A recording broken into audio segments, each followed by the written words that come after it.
Some of Oregon's the coast of Florida, that's Hurricane Ophelia, is looming right now ominously. We'll bring you more. First, though, a rundown of the day's top news. Tonight, Congress approved and sent to President Bush a $51.8 billion aid package for relief from Hurricane Katrina. President Bush said Vice President Cheney to both Mississippi and New Orleans today. Cheney laughed off a profane heckler in Gulfport, Mississippi, and then he called the progress of relief efforts, quote, impressive. Meanwhile, thousands of evacuees queued up at the Astrodome in Houston in hopes of receiving $2,000 debit cards from the federal government. They'd been promised those, or so they thought. Tonight, however, the New York Times is reporting that after a one-day trial, FEMA has decided not to issue those cards after all. Also with this hour, Hurricane Ophelia, a Category 1 storm, looms off the coast of Florida. An update from NBC Weather Plus ahead in the hour. Let's go now to David Schuster, who joins us as he has every night, live from Canal Street in New Orleans. David, what's the latest down there? Well, Tucker, the latest is there's still very much a focus on trying to get the people who want to be rescued. There's a lot of talk, of course, about forcible removals as far as people who don't want to leave, but they're still finding a lot of people alive who they simply haven't been able to get to yet. So in the air, you can hear the helicopters and you can see the convoys rolling out to try to find these people. We actually went with one of the convoys that was run by a National Guard unit from Lincoln, Nebraska. They went in vehicles that are not really equipped for this sort of thing. These are light armored vehicles that can go in about 5 or 6 feet of water. They are not designed for anything much deeper than that. And you can see from the video that in some places they were in areas that the water seemed to be deeper. And of course there was a problem today in that some of these vehicles repeatedly got stuck because of the debris under the water or simply because the water was too deep and they couldn't get much traction. But these are the sort of people, Tucker, that you would trust your lives with. And it breaks your heart when you see them spending hour upon hour out there, and they're trying to get the vehicles beyond some of the debris. They go into some of these homes, there's nobody home. And beyond that, there are the chain of command issues that these guys have to deal with. The lieutenant colonel is the commander of this particular unit, and he was getting BlackBerry messages from the Pentagon asking why he hadn't filled out a particular form or a particular report last night, saying that he needed to do that before he went on any more missions. And so clearly there's a bureaucracy that is now in place as far as the military is concerned, but there are also chain of command issues. This very same commander at one point wanted to try to get a convoy of flatbed trucks, but that was under the jurisdiction of another commander who he couldn't find, so the flatbed truck simply couldn't go along. But in any case, after a couple of hours of searching through some of the neighborhoods today, they did not find anybody to be rescued. But when we got out of the water, we were driving back on Highway 10 towards downtown, and lo and behold, 2 people simply popped up who had decided they had had enough. They crawled up onto the highway and essentially asked for a ride. Here's what one of them had to say. The rescue people were coming by and actually we wanted to leave, and we refused, so they were giving us food, and we had water. We had a lot of water. It was just that we was eating food, matter of fact, food like that, and we had canned goods before we started going that anyway. We had all the canned goods.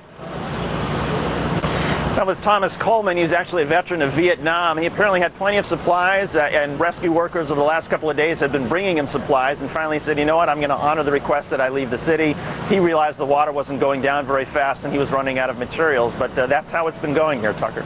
David, can you clarify the still conflicting reports we're getting about the nature of the evacuation? Is it forced or not? From our vantage, it's not clear. We keep hearing it is, and then it's not. Is it? Well, from what we can tell, Tucker, it depends on the neighborhood. There are some neighborhoods that were apparently pretty dry, that are some pretty tough neighborhoods where they fear that a lot of people there have guns and that they're not going to leave under any circumstances. So, for example, at this very hour, there are SWAT teams using night vision goggles and using helicopters with infrared sensing to try to figure out where are these groups of people. And those areas, there may be some sort of forcible removal, or at least removal at the end of a gun. As far as the stuff you see during the day, though, it is pretty much sort of focused on trying to grab the people, trying to get people and essentially encourage them to leave, saying, look, we're here, we've been bringing you supplies, as that last man had supplies for the last couple of days, but now is the time to leave. The water is simply too hazardous. And when you have somebody armed to the teeth who knocks on your door and says, you know what, it's now time for you to go, most of the people that they can get to are agreeing that they should go. Yeah, automatic weapons are persuasive that way. David Schuster, great reporter and a good guy, joining us yet again from Canal Street in New Orleans. Thanks a lot, David. Thanks, Tucker. Take care. Thanks. NBC News reporter Ron Blome is up the coast in Biloxi, Mississippi, where many residents are still waiting for help. Ron? That's right, Tucker. The vice president joined many other administration officials who've been visiting the hurricane-damaged Gulf Coast of Mississippi. The president, of course, has been here twice. Condi Rice was here over the weekend, and the Secretary of Veterans Affairs was here just yesterday, all of them trying to show concern for the administration. The vice president said he really wanted to come in and praise the efforts of those who are getting it done right. He was talking about the 28 states that have fielded National Guard units here, about all of the local law enforcement that have been coming in from around the country, and all of the aid groups. And on the way there, we saw another aid trailer. It was coming in from Montana. Truly a nationwide response to the Gulf Coast. The vice president didn't talk about FEMA too much, other than to say that they had thousands of trailers that they were positioning to get into the coast. After all, 18,000 people are still in shelters in this state, and the death toll in Mississippi has now topped 200 as they continue to sift through the debris and wreckage. And as much progress as you see here in Mississippi, the lights are on, traffic flowing normally almost all the way out to the coast, you still hear things that make you realize that they are very much in the stages of that early recovery and finding people. A Mississippi Highway patrolman who was at an OES briefing today said that their helicopters flying a little further inland are still seeing people who are waving them down with sheets and flags and trying to signal them. And when they land, they're finding people who are still cut off from supplies, and they're dropping off water and ice and marking the position on the map so they can try to get rescue officials in there. Also, the National Guard and FEMA is finally getting into some of the smaller communities on the coast, like Burlington and Pass Christian, where some of the relief had been held back for a little while. They are still promising to have most of the electricity on here by the end of the weekend. And today, some international help arrived. A couple of plane loads of cots and clothing and blankets from England and from France came in on some Airbus freighter airplanes. So all in all, the Gulf Coast, while devastated, is starting to bring it back together, but don't want to tell you or suggest that all of this is in any way completely put back together. There's so much to be done, so many people still in the shelters. That's the latest from Biloxi. Back to you, Tucker. Thanks, Ron. NBC's Ron Blum in Biloxi, Mississippi. Well, all week we've been bringing you the stories of ordinary Americans who stepped up when government didn't, offered their help, volunteered to help the thousands displaced by Hurricane Katrina. One of those joins us tonight. His name is Bill Ullman. He's from Maine. He has offered his house in Maine outside the town of Bethel, one of the prettiest towns on the planet, to a family, the Dackins from New Orleans. He joins us now along with Jay Dackin. Thanks a lot for joining us both.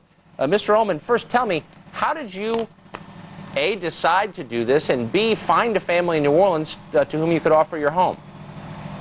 Hi, Tucker. I was reading the New York Times about a week ago, and there was an article that the only media running in New Orleans was the Times-Picayune, so I went to the website, and I posted a little note saying that there was a house available in Maine for a family for the school year, and that there were good schools and not too much in the way of job opportunities, but a 3-line note, and I just left it there, and I got a couple of calls back.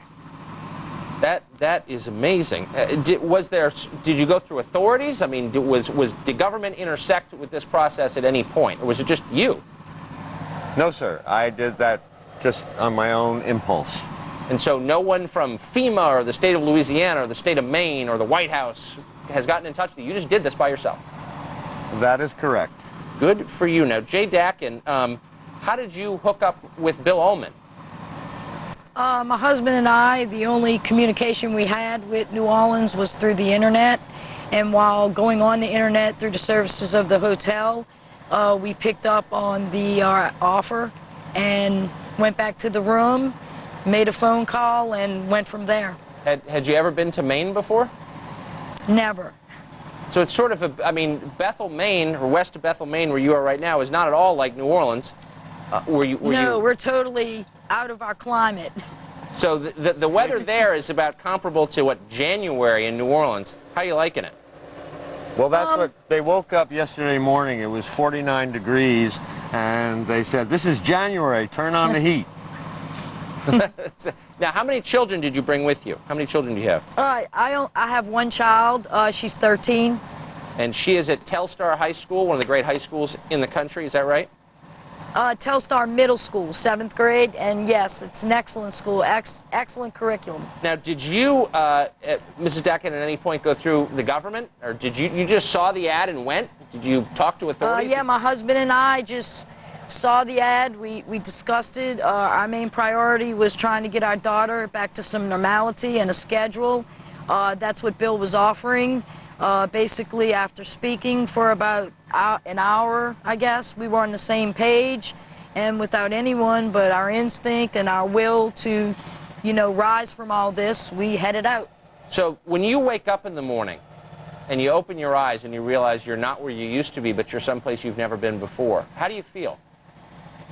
A little distant, but Maine has been just incredible. They've opened their homes, their hearts, the generosity. It's just overwhelming. So even though I do miss home a lot, I am beginning to become very, very comfortable here. Bill, how is it, candidly, to have a family of people you've never met before move onto your property, into your home? How is that? Is it what you thought it would be? Well, there are two answers to that, Tucker. One is I'm in the very lucky position, which most Americans who want to help folks are not in, which is that I've got a totally separate guest house on my property, so they're not living inside my four walls. And that's kind of important because that's tough to do with a family. The second part of it is, no, this is really no interference with my life. These folks will get their lives together over the next 6 or 8 months, and it won't be a big strain on me at all. Bill Ullman, Jay Dakin, if I can just add a piece of editorial advice here, stay there. It's really one of the great places in the world. I used to live about 8 miles from where you're standing. If you can find a job there, I read about. I would never leave. I read about that. Yeah. Yeah, we're really starting to really acclimate and feel like home. That's terrific. Well, congratulations to you. Yeah, it is. And God bless you, Bill Ullman, for being so generous. Thanks for coming on. Oh, you're kind. Thank you, Tucker. Thanks. Still to come in the situation, there are hurricane evacuees all over America by now, including Washington, D.C. And today, some of them marched in protest at the White House. One of those protesters joins me next. Plus, it's now been 10 days since Hurricane Katrina's deadly landfall. Will Hurricane Ophelia deal the U.S. yet another disastrous blow? Latest from our Weather Plus Center as the situation develops.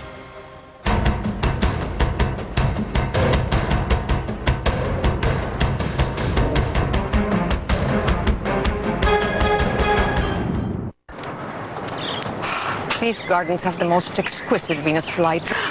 Oh, he likes you. Go where you want with Drive Free at Avis. Did you know this geyser has 16,000 pounds of water pressure? 16,500, son! Now rent 3 times and get a free weekend on us. Find our lowest prices at avis.com. It's time for the lending industry to change. That's why eLoan has consultants who don't make money based on the rate of the loan and has no lender fees. Those are some of the revolutionary ways we're changing the lending industry. eLoan. Radically simple. Leave this guy thrown like that. The nominees for the Major League Baseball Comeback Player of the Year Award, sponsored by Pfizer, are now online. Vote, and you may win a trip to throw out a ceremonial first pitch at the World Series. Discover delicious citrus and berry flavors in a very surprising place. New Centrum Silver Chewables with heart-healthy nutrients that emerging science suggests may help reduce the risk of heart disease. The best of Centrum Silver in new berry chewables.